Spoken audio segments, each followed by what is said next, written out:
Complete setup है जिसमें हम एक HMI को कनेक्ट कर रहे हैं एक PLC के ज़रिए। ठीक है, ये जो HMI है डेल्टा की 103 BQ मॉडल है। ये जो हमारे पास PLC है, ये देखिए हमारे पास PLC है जो कि एक SS2 मॉडल है। ये हमारे पास SMPS है जो कि 12 से लेके 24 वोल्ट तक रेगुलेशन देता है। देखिए जो हमारी HMI है, ये जो हमारी HMI है, ये HMI के दो पोर्ट होते हैं। पहला पोर्ट जो होता है जो आपके कंप्यूटर के साथ अटैच है, ये हमारा कंप्यूटर है, और जो दूसरा पोर्ट होता है DB9 वो हमारा आपकी PLC के साथ अटैच है। देख पा रहे होंगे आप, इधर पीछे देख सकते हैं, ये DB9 है और ये USB है। जो USB नाम का पोर्ट है वो हमारे कंप्यूटर के साथ अटैच है, और ये जो DB9 है, DB9 को हम PLC के साथ कनेक्ट किए हुए हैं। ये जो हमारा USB पोर्ट है इसके लिए कोई प्रोटोकॉल की रिक्वायरमेंट नहीं होती है।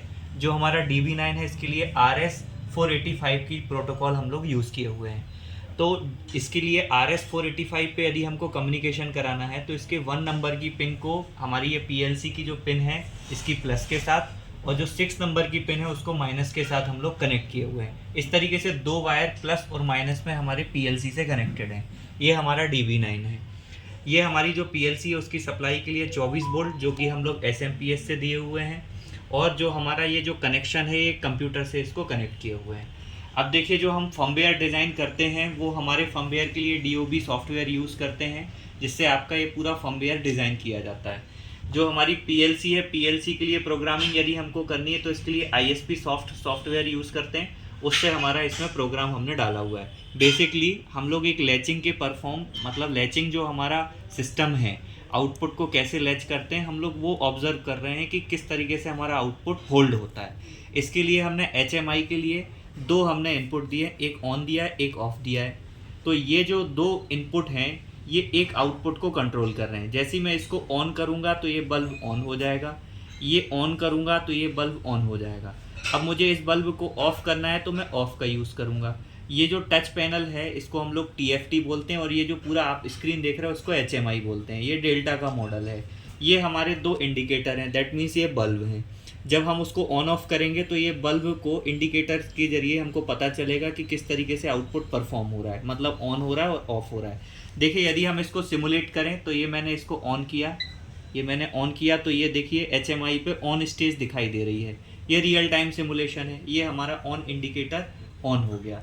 अब मैं इसको यदि ऑफ़ करता हूँ, देखिए मैंने इसको ऑफ़ किया, ये मैंने टच किया, ये ऑफ़, तो यहाँ पे भी आपका ऑफ स्टेज आ गई और ये इंडिकेटर ऑफ हो गया। वैसे ही मैं क्या कर रहा हूँ, वापस से इसको ऑन कर रहा हूँ दूसरे बल्ब के लिए, बट इंडिकेटर के लिए, तो ये ऑन हो गया। और मैं इसको ऑफ़ करना चाहता हूँ तो मैं इसको ऑफ़ कर सकता हूँ।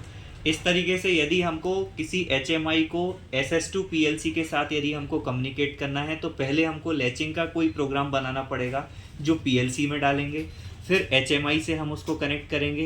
ये हमारे पास जो सेटअप अभी मैंने सिमुलेट करके बताया है ये मैं फिर से सिमुलेट करके दिखा रहा हूँ। ये हमारे 2 इंडिकेटर हैं, इसको कंट्रोल कर रहे हैं HMI से। ये देखिए मैंने इसको ऑन किया, ये ऑन हुआ, ये ऑन स्टेज दिखाई दे रही है, इंडिकेटर 1 ऑन हो गया है। मैं इसको ऑफ़ करना चाहता हूँ तो ये ऑफ़ हो गया। मैं दोनों को यदि ऑन करना चाहता हूँ, ये मैंने ऑन किया, ये ऑन किया, तो ये दोनों एक साथ ऑन हो गए हैं। अब मैं इनको ऑफ़ करना चाहता हूँ तो ये ऑफ़ है, ये मैंने इसको ऑफ़ किया, ये ऑफ़ किया, तो ये इंडिकेटर ऑफ़ हो गए। इस तरीके से जब भी हम किसी HMI को PLC के साथ कनेक्ट करेंगे तो हमारा जो PLC है वो RS232 मतलब कंप्यूटर से अटैच होगा, जो हमारा HMI है वो RS485 से हमारे PLC के साथ अटैच होगा। तो आगे के PLC के वीडियो देखने के लिए आप कंटिन्यू बने रहें। Thank you and good wishes.